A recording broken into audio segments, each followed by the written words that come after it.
we have a kind of delicate question from Magico in London, UK. Magico asks, what is the future of semantic search? That's a really hard question, not only because it's difficult to predict the future, but also because semantic search is kind of an overloaded term and different people think about it in different ways. So some people think about semantic search in a way in which website creators or publishers will be able to specify relationships. So traffic lights are red, rain falls down. That's sort of a conventional way of thinking about semantic search. There was even this notion of a database of facts where for 10 years everybody can build common sense facts and sort of write different rules. That has had a lot of promise, but there's the danger that it's kind of brittle.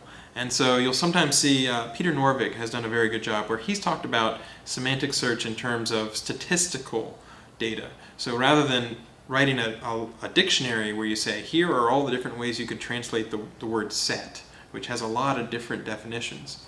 Instead, Google might look at all the different ways where you can find out, okay, here's someone writing in English, here's someone writing in French, and you can sort of statistically take the content of the web and sort of learn in aggregate, oh, these words correlate a lot, it turns out this word might be a good synonym in this language for this word.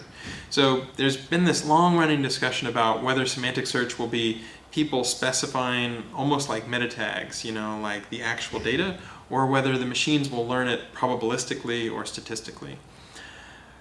Google tends to lean toward the idea that you can have relatively simple algorithms, and if you have a lot more data, like 100 times or 10 times as much more data, you can still qualitatively do really, really interesting things. So historically we lean a little more towards the probabilistic or statistical model way of looking at things. As far as the future of search at Google, don't be at all surprised semantically if we try to do more query understanding.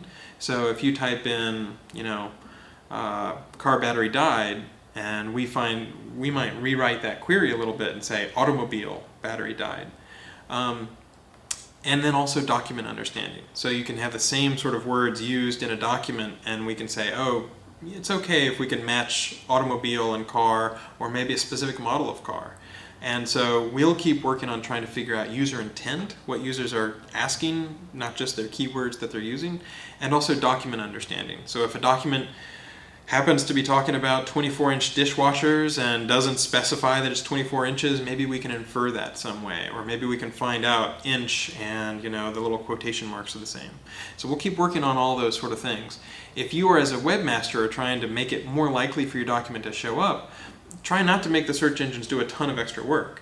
Think about what are the words users are going to type whenever they try to find the information on your page, and include those words, but not in a spammy way, not in a keyword stuffed way at the bottom.